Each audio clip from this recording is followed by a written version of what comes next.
¿Cómo están? Muy bienvenidos a este primer Conecta Educar, construyendo Conecta Educar del 2023. Como ustedes saben, nosotros estamos conjunto con la Fundación Telefónica Movistar y la Universidad del Desarrollo, trabajando y desarrollando Conecta Educar ya hace 3 años. Aquí estamos en nuestro tercer año y nuestro gran Conecta Educar, que es durante la primera semana de enero del 2024, nosotros le entregamos durante el año 2023 3 grandes Construyendo Conecta Educar en temáticas distintas. Hoy día vamos a conversar sobre aquella temática que probablemente ha estado revolucionando las aulas, no solamente a nivel de los colegios, sino también a nivel de las universidades y el mundo laboral, que es todo lo referente a la inteligencia artificial. Probablemente ustedes han escuchado hablar de ChatGPT, una de tantas herramientas de la inteligencia artificial generativa en cuales hemos estado conversando durante este tiempo, sobre todo enero, febrero, marzo, abril del año 2023. Para eso, hoy día tenemos a grandes invitados que en distintos ámbitos nos van a contar de qué se trata la inteligencia artificial generativa, cómo esta está penetrando en los colegios y en las universidades, cómo está cambiando el mundo laboral. Pero para eso quiero darle el pase y introducir a nuestra compañera Olga Alarcón, directora de Fundación Telefónica Movistar, quien nos va a presentar a nuestros invitados. Olga, muy bienvenida.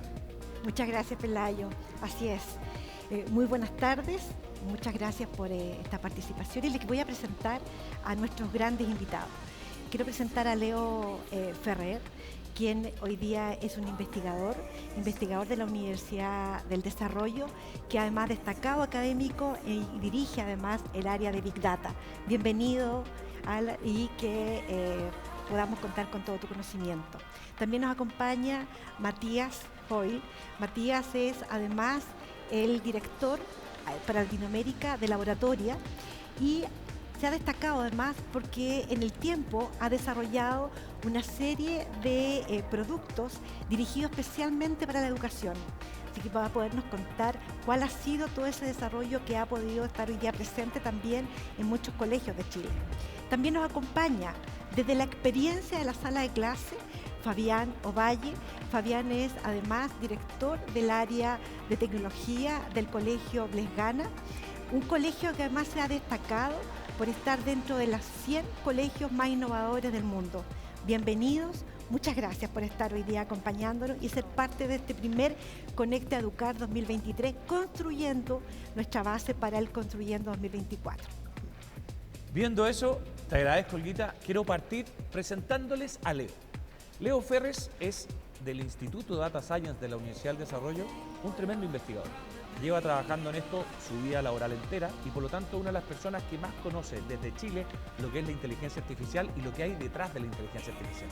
Como ya saben ustedes, durante la pandemia toda la transformación digital se aceleró muchísimo. Todos lo vimos en nuestros hogares, cómo fuimos capaces de pasar de lo virtual 100% a lo híbrido, lo presencial, lo híbrido, y nos fuimos cambiando de plataforma y fuimos viendo cómo palabras que no conocíamos, como el Zoom, por ejemplo, se hicieron palabras típicas en nuestra realidad. Bueno, ha pasado un par de años de ello ya y vemos cómo la inteligencia artificial está tomando espacios que nosotros no nos habíamos dado cuenta, de la misma forma que las plataformas fueron tomando espacio durante la pandemia. Por eso, Leo, te doy la bienvenida y quiero que nos puedas de alguna manera mostrar, iluminar, enseñar qué es la inteligencia artificial, qué es la inteligencia artificial generativa, cómo se produce, de dónde viene, desde cuándo la estamos trabajando. Porque entiendo que desde el punto de vista de las empresas la vienen utilizando hace mucho tiempo, de hecho Watson ya venía con esto hace muchos años. ¿Cómo lo estás viendo tú, este cambio que estamos teniendo? Bueno, muchas gracias, Pelayo, Olga, por tenerme aquí.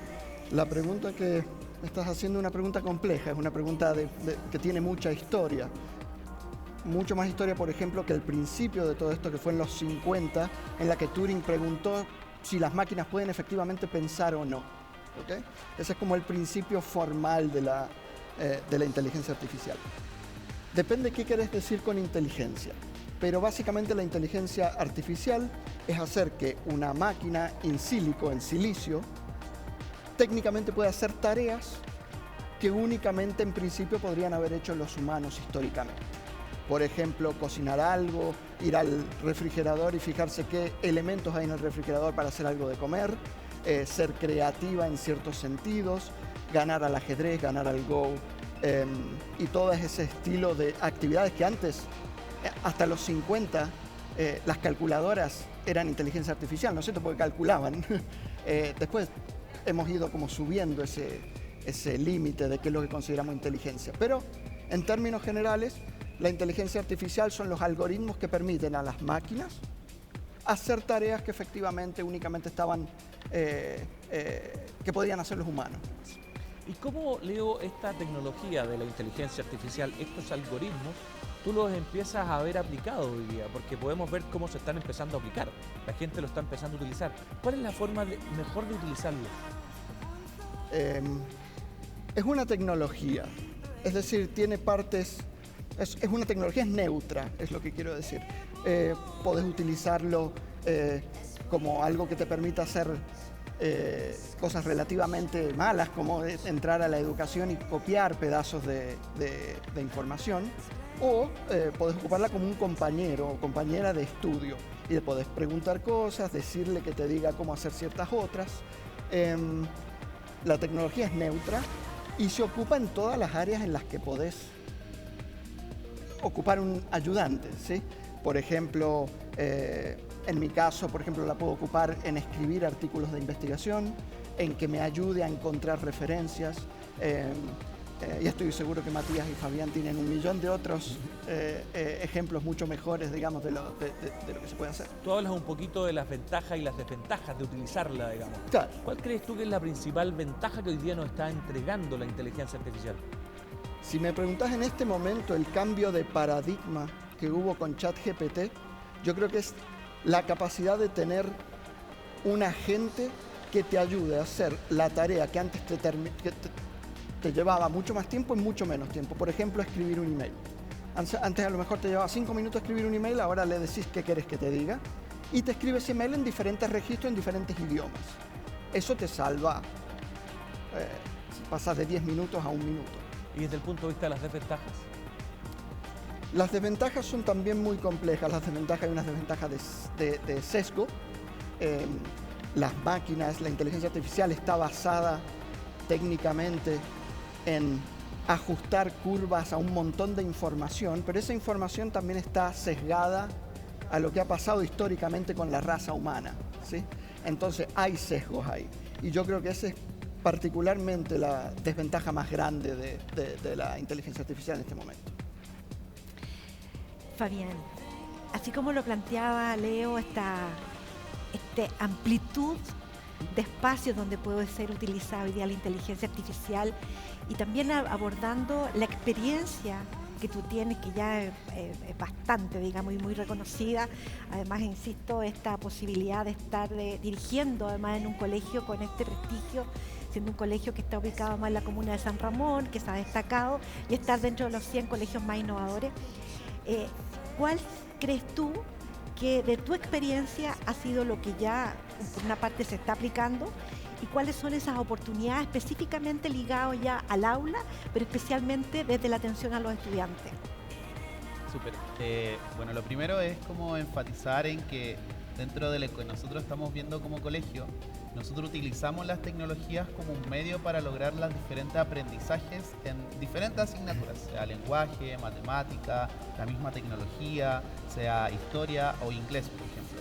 Entonces, dentro de lo que nosotros hemos estado viendo, primero nos metimos en el mundo de la programación y luego empezamos a ver que empezó a aparecer un mundo que se llama inteligencia artificial. Y empezamos a ver que habían software, habían personas que ya estaban desarrollando inteligencia artificial por medio de un lenguaje de programación educativa.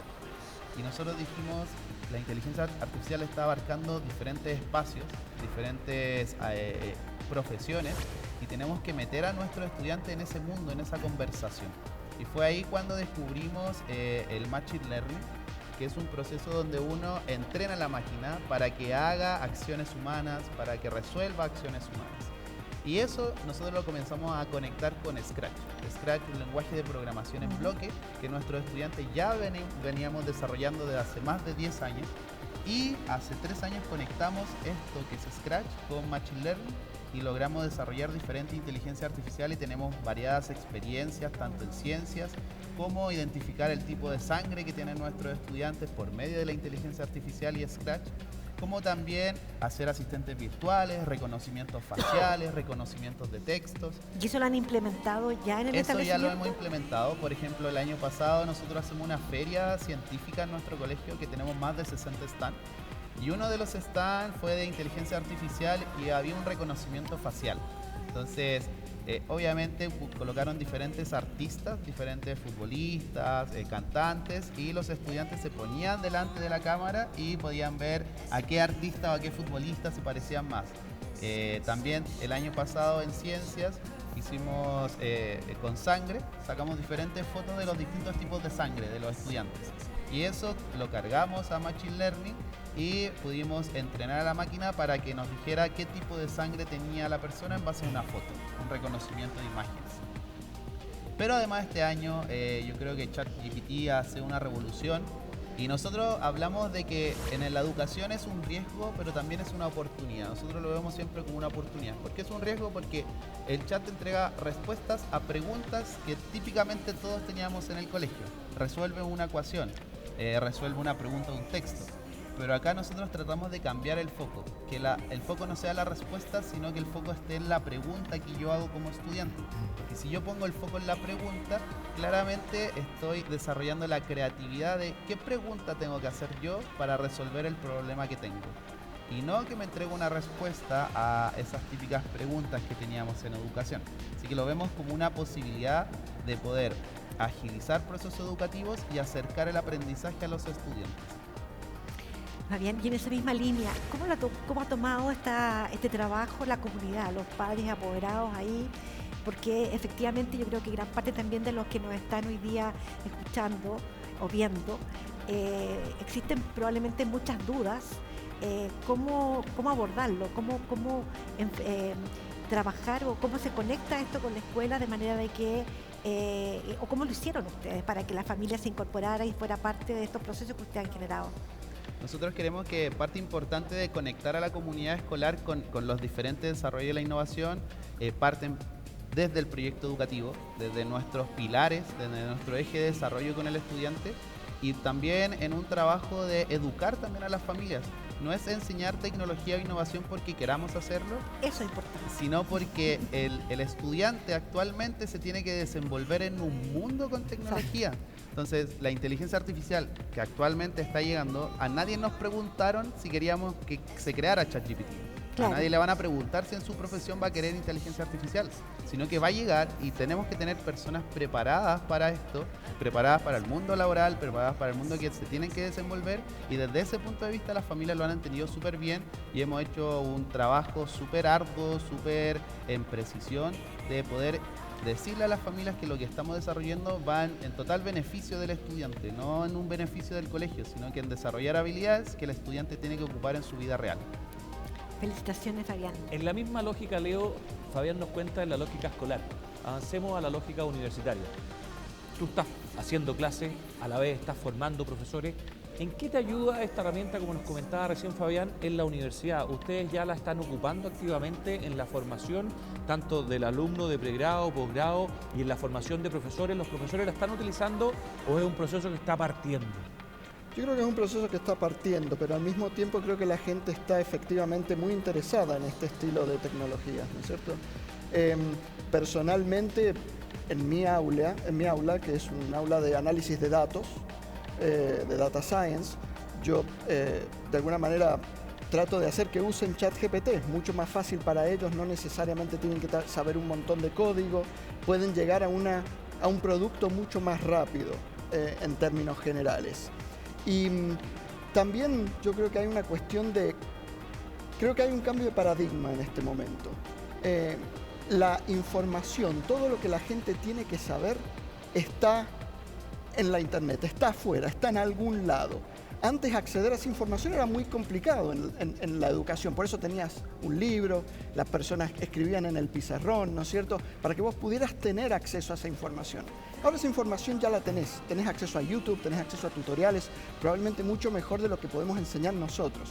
Lo que sí podemos hacer nosotros como profesores, como educadores, es llegar y decir, ok, si la información está afuera, yo lo que tengo que hacer es determinar cuestiones más críticas, como de pensamiento, y que la gente haga cosas ahí mismo en la sala, por ejemplo. ¿Te das cuenta? Como que no, o sea, ve un tutorial de YouTube sobre la lección que tenés que aprender, pero llega a la clase con la lección aprendida y hagamos juntos una tarea en particular que te permita Profundizando un poquito, ¿te está pasando, por ejemplo, que alumnos llegan realmente con las guías que tú les puedas entregar como profesor, o el mismo profesor puede también hacer sus guías desde la lógica de ChatGPT o otras distintas inteligencias generativas? ¿Ustedes se están dando cuenta que esto está pasando? Te voy a contestar la pregunta con una cuestión más anecdótica a nivel mundial. ChatGPT supuestamente pasó el BAR y pasó el GRE, que es el Graduate Record Examination, ¿no es cierto? De la nada, sin haber sido entrenado en particular para esos exámenes tan famosos. El BAR es el de legales, digamos, para ser abogado en los Estados Unidos. El GRE es para entrar en posgrado. Y lo pasó esos certámenes, ¿ok? Esos exámenes. Pero no pasó la contraparte india de esos certámenes. Esos mismos exámenes, esos mismas áreas de exámenes desde de la India. Eso quiere decir que hay un problema con los exámenes, no un problema particularmente con que ChatGPT pase o no estas cosas, ¿no es cierto? Entonces, ¿qué te quiero decir con esto? Que efectivamente la evaluación va a cambiar. Si los alumnos pueden resolver sus cosas con simplemente ChatGPT, a lo mejor podemos pensar que esa evaluación no es suficientemente buena como para construir profesionales de la nueva era. Perfecto. Interesante tu planteamiento, Leo. Yo creo que coincidiendo con lo mismo y también viendo el trabajo y la historia de Matías, que le ha permitido también, fuiste profesor de matemática y además has tenido uno de los primeros desarrollos también de un estilo de preuniversitario para estudiantes. Por lo tanto, para ti este trabajo con la inteligencia artificial ya data su tiempo y creo que, y compartimos, yo creo que todo lo que estamos aquí, que la explosión tiene que ver con abierto esta aplicación de manera gratuita que la hizo masiva y en una explosión y nos puso en conocimiento de un tema que probablemente estaba muy en nichos, digamos. Y hoy día tú escuchas a mucha gente discutiendo el tema, lo que me encanta personalmente. Tu mirada, Matías. Yo también te he escuchado a ti en muchas charlas que me encantan, soy una de tus seguidoras. Y en ese sentido, ¿cómo lo ves tú? ¿Cómo ves tú este desarrollo que se puede hacer? Lo mismo que nos comentaba Fabián, las oportunidades que tiene y desde tu experiencia también las desventajas que has visto desde la aplicación en el aula. Una súper buena pregunta y quizás anecdóticamente también remontarme a mis tiempos de profe que mencionaste.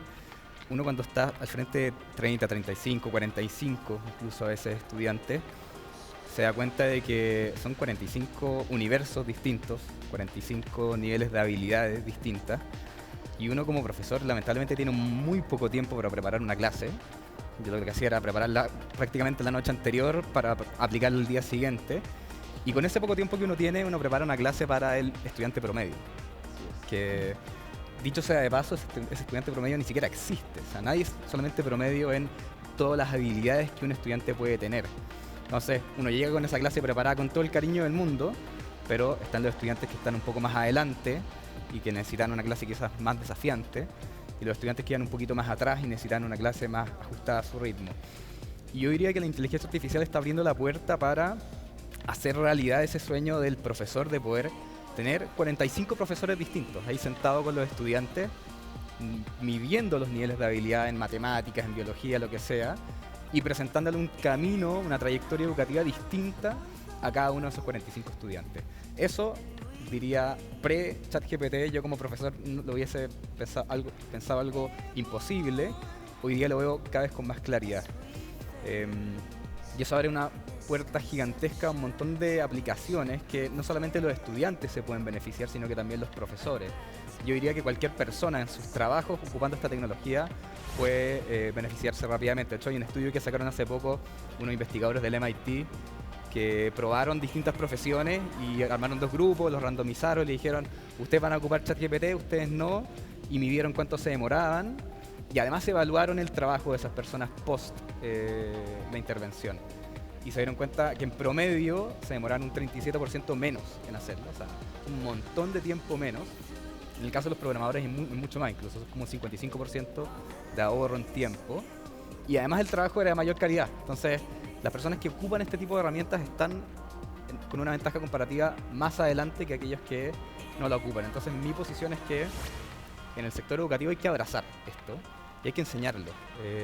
Con todas las limitaciones que podemos conversar a continuación, pero que es una realidad que, como decía Fabián, ya está instalada. Y mi hijo todavía no está en el colegio, pero cuando esté en el colegio voy a estar en esas reuniones de apoderados conversando con los profesores, viendo de qué forma están enseñando a nuestros hijos a ocupar estas plataformas para aprender mejor, para entender conceptos complejos de forma simple, y les aseguro que luego en los trabajos también esos reclutadores van a estar en las entrevistas preguntándote, oye, ¿cuál fue la última vez que ocupaste ChatGPT para hacer tu trabajo de forma más rápida? Entonces, no es solamente para aprender más y mejor, sino que también te vuelve más competitivo en el trabajo.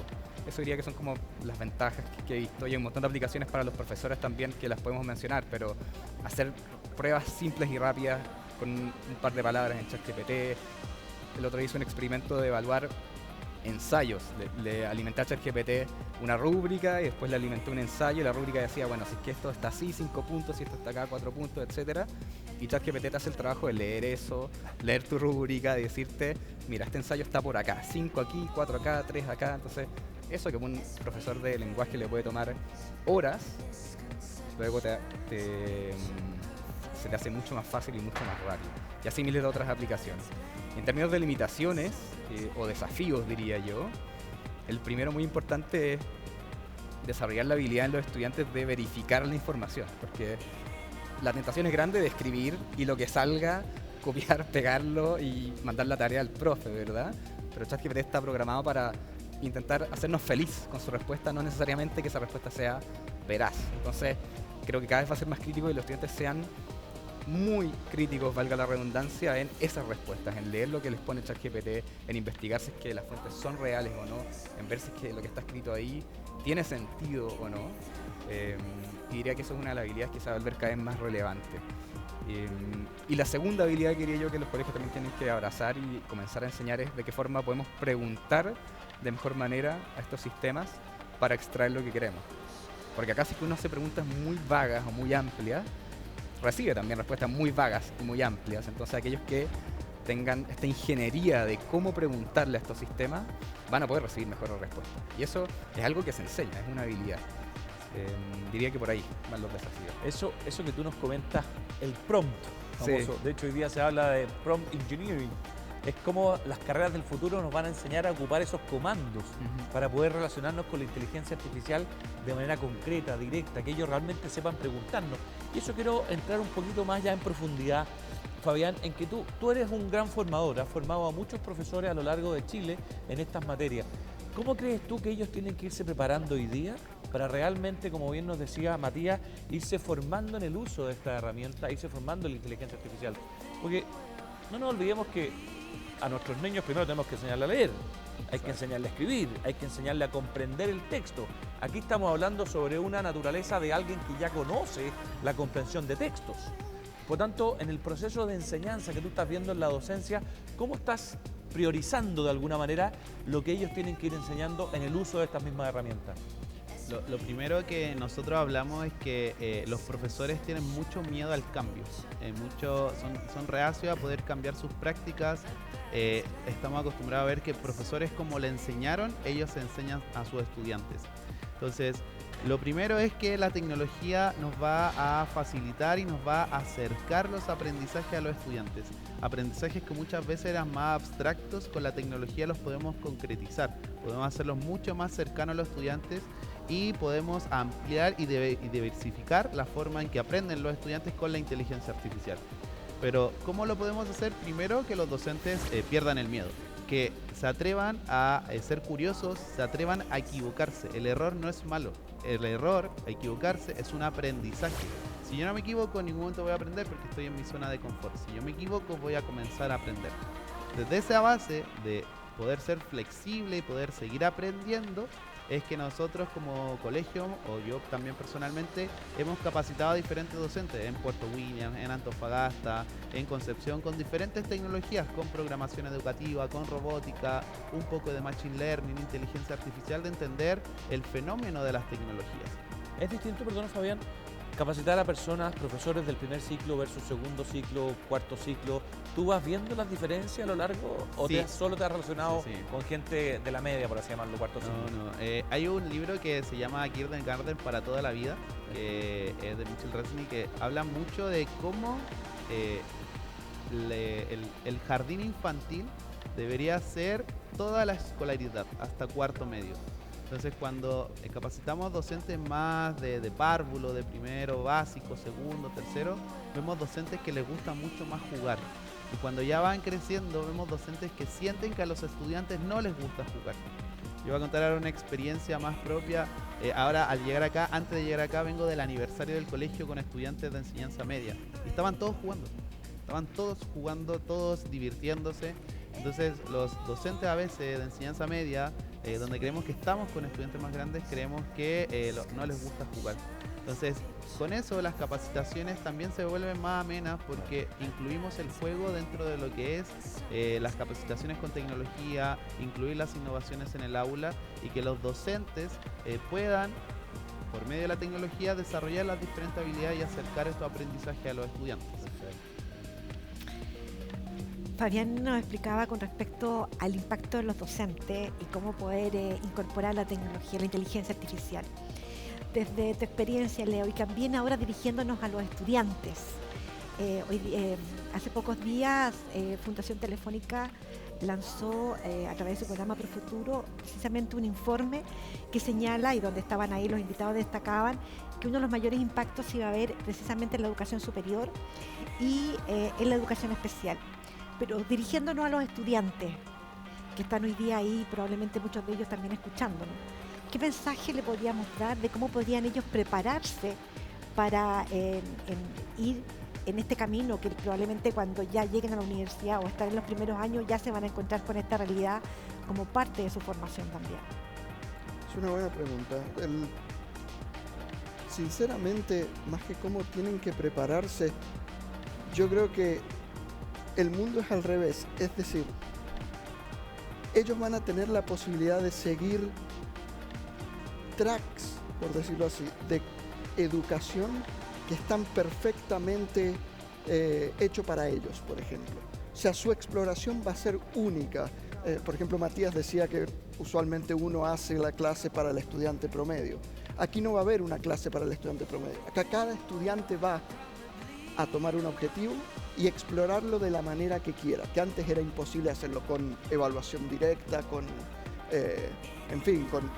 su propia forma de llegar al conocimiento, etcétera, etcétera. Entonces yo creo que no es que se tengan que preparar, es que ahora toda la educación, todo el sistema educativo va a ser un sistema que va a estar, como te digo, hecho para cada uno, para cada individuo, por así decirlo. Yo creo que Pelayo también nos abre oportunidades a quienes ya pasamos a la universidad y que atractivo sería volver nuevamente a identificar esas individualidades que tenemos. Otra cosa Es que una es muy educación importante. muy personalizada, como dice Leo. O sea, Exacto, pero te explico. déjenme decirles una cosa también muy importante con respecto a eso. La educación no es solamente una educación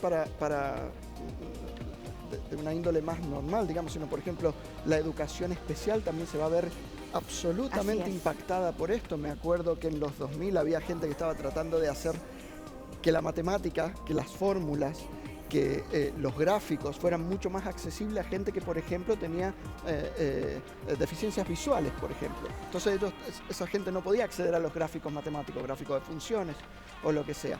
Ahora sí, ahora ellos pueden a su ritmo hacer preguntas a estas máquinas para que contesten efectivamente lo que ellos querían decir. Ni que hablar, por ejemplo, de gente, por ejemplo, de la tercera edad, que puede solamente preguntar cosas, ya no tienen que ir a Google y elegir un link. Ahora pueden preguntar y esta máquina va a contestar con sus sesgos y sus desventajas, pero va a contestar algo, ¿no es cierto? Y ese algo, que uno tiene que tener sentido común, va a revolucionar absolutamente todo, en mi opinión. Compartido. Bueno, en el fondo nos comenta Leo la importancia de la educación personalizada ya. Tú ya nos hablaste de las diferencias que se van produciendo en los colegios y una preocupación que nosotros tenemos es la brecha que esta tecnología empieza a producir. ¿Tú estás viendo de alguna manera a nivel educativo esa brecha que puede empezar a producirse a partir de que algunos usan estas herramientas neutrales que nos hablaba Leo versus aquellos que no las usan? Sí, se está viendo porque actualmente hay colegios que incluso ni siquiera se han metido al mundo de la innovación. O sea, acá estamos hablando de inteligencia artificial y nosotros como colegio estamos dentro de ese mundo porque venimos haciendo un proceso de trabajos con tecnología, con programación educativa, con robótica, pero hay colegios que muchas veces ven esto, pero no saben cómo incluirlo, no saben cómo robótica puede estar dentro de la asignatura, cómo inteligencia artificial me puede servir para enseñar ciencias. Entonces se va a ir viendo un desarrollo en algunos colegios y otros no van a tener este desarrollo. Y muchas veces no es un tema de recursos, es un tema de el lenguaje que utilizamos. Es un tema más de filosofía, qué discurso tenemos como colegio ante la comunidad para que la comunidad también se apropie de lo que nosotros queremos desarrollar en los estudiantes. El cambio cultural tan necesario que se requiere, Exacto, digamos. un cambio cultural dentro de las comunidades educativas. Y en esa misma línea, Matías, tú que estáis viendo también la globalidad de esto, ¿dónde estás viendo tú los mayores desafíos que está teniendo esto? ¿El desafío es cómo lo introducimos en toda la sociedad y hay un cambio cultural? ¿O el desafío está en que la educación realmente lo adapte tanto en el mundo universitario, escolar como laboral? Yo creo que el principal desafío ya lo mencionó Fabián y es la incapacidad o la no apertura quizás al cambio de algunos profesores o algunos apoderados. Y esto tiene base en evidencia histórica. O sea, cuando se lanzaron las calculadoras, yo vi hace poco un meme que fue genial, que era profesores que salieron a protestar a la calle porque las calculadoras se estaban ocupando en entornos universitarios o educativos. Y ahora uno lo ve para atrás y se ríe, pero quizás en ese momento yo, si hubiese sido profe, estaría ahí mismo marchando con ellos al lado. Entonces es algo muy propio humano el no querer abrazar el cambio de buenas a primeras, sobre todo con algo que es tan misterioso como la inteligencia artificial, que tiene como un aura de algo difícil de comprender. Entonces diría que eso es la gran barrera y la única forma, paradójicamente, de romperla es arremangándose y metiéndose a ChatGPT o a lo que fuese y empezar a experimentar. O sea, yo sí le haría la invitación a los profes que estén escuchando esto, viendo esto, que vayan ahora a la página que es abierta, gratis, y empiecen a conversar con ChatGPT, incluso ver algún caso de uso de algo que les tome mucho tiempo hoy día, corrección de ensayo, preparación de clases, generación de material, lo que sea, y atreverse a poner ahí un par de palabras y ver qué es lo que sale. Muy probablemente lo que salga no va a ser perfecto, va a estar muy lejos de la perfección, pero va a ser un primer borrador que le va a ahorrar probablemente el 60 o el 80% del tiempo, que luego el profesor lo único que va a tener que hacer en ese 20% adicional es editar, profundizar. Entonces, esa no apertura al cambio propia del ser humano, creo que la vivimos todos. Yo la sigo viendo todos los días cuando veo como todos los días salen nuevas herramientas y de repente digo, esto, ¿dónde está el límite, básicamente? Matías, y en esa misma línea, pensando en los resultados de aprendizaje, aquí con tu experiencia en este tiempo, con todo lo que has ido desarrollando, y a propósito de de ir integrando herramientas, ¿dónde de acuerdo a tu mirada puede estar este límite o cómo aseguramos los aprendizajes? Porque finalmente nos vamos a encontrar probablemente vamos a llegar a no sé, muchos recursos, pero ¿dónde vamos directamente? ¿O cómo podemos llegar o a mirar, o cómo has mirado tú en el tiempo, además, el resultado de los aprendizajes, que es definitivamente lo que busca? Yo creo que el aprendizaje se da con dos puntos esenciales. El primero es cuando efectivamente podemos personalizar la educación. O sea, lo vimos en Sapien, que es una EdTech que fundé, en donde los estudiantes reciben una trayectoria individualizada en cuanto a matemáticas, y efectivamente los estudiantes que antes estaban frustrados con matemáticas, que ya lo habían dado por botado en media, ven cómo reciben preguntas que están a su nivel y dicen, bueno, acá yo sí puedo construir sobre esto. Y lo mismo, los estudiantes que quizás les va mejor en matemáticas tienen una trayectoria que los desafía y eso los mantiene entretenidos y no los aburre. Entonces, el hecho de poder caer justo en el punto de nivel de habilidad de un estudiante y seguirlo desde ahí en adelante, sin duda tiene un impacto en el aprendizaje. Pero el segundo punto, y acá es donde el profesor se vuelve muy relevante, es en la generación de datos. O sea, todos estos sistemas están mirando constantemente lo que estamos haciendo, cómo estamos respondiendo, cómo está nuestro nivel de habilidad en X contenido. Y esos datos son valiosísimos para un profesor, que antes de esto quizás la única forma en que un profesor tenía retroalimentación de lo que hacían los estudiantes eran las pruebas que uno hacía y las notas que uno recibía, que en general un 7, un 5, un 4 de un estudiante no te dice mucho si es que aprendió o no aprendió, o si es que está bien en fracciones, o si es que está mal en decimales. En cambio, estos sistemas que constantemente van a estar monitoreando el aprendizaje, te van a poder decir como profesor, mira, Matías del segundo E está súper bien en este contenido, pero en este otro contenido no está entendiendo muy bien por qué hay que primero igualar los denominadores antes de sumar o lo que sea. Entonces, ese nivel de granularidad de información va a permitir que el profesor pueda tomar unas decisiones pedagógicas mucho más acertadas, mucho más al callo, enfocarse quizás en los estudiantes que realmente lo necesitan y los estudiantes que están volando, que vuelen solos y que vayan por su camino. Entonces, para mí es eso, es la personalización y el uso de los datos de forma pertinente Pero bueno. te escucho y me encanta, digamos, digo, oye, hay estadística, hay capacidad de que los profesores recambien, hay mirada, hay forma. Fabián, ¿se está ocupando realmente este tema hoy día? ¿Se está ocupando en los colegios? No sé, durante el año 21, 22, ¿tuviste ocupación? ¿O realmente estamos en los primeros entradas y puentes de utilización de esta herramienta? Yo creo que estamos recién entrando, pero sí estamos interiorizándonos. Los distintos colegios se están interiorizando, están viendo información. ¿Tú ves un ánimo de aprender? ¿Ves? Sí, yo ¿Te veo. llaman distintos colegios? Los ¿Ves docentes que a ti tienen ánimo de aprender. te pasa, digamos, le están llamando los tres? Y lo que nos interesa saber es que se está notando un cambio cultural en donde ustedes ven que hay demanda de estos conocimientos que ustedes tienen por los distintos establecimientos educacionales o universidades o mundo laboral. Sí, por ejemplo, yo mañana voy a un colegio en Cholguán, una localidad en la región de, no me acuerdo si era Biobío o Ñuble, está como ahí al límite, y vamos a hacer la inauguración de una sala maker, una sala tecnológica de innovación donde los estudiantes van a poder aprender por medio de la tecnología diferentes asignaturas. El año pasado estuve en Puerto Williams, hace poco una amiga mía, Paz, me llamó para ir al Liceo Politécnico de Win. O sea, tenemos varias redes de contacto que se están involucrando, se están metiendo en este mundo y nosotros como colegio somos una comunidad más abierta. Por lo general los colegios tienden a ser más herméticos, a ser más cerrados, no compartir con el colegio que está al lado, con otras comunidades. Nosotros cambiamos ese paradigma, somos un colegio abierto donde podemos compartir lo que vamos desarrollando junto a otras comunidades. Y bien en concreto, Fabián, ¿cuál es la principal herramienta que hoy día están utilizando?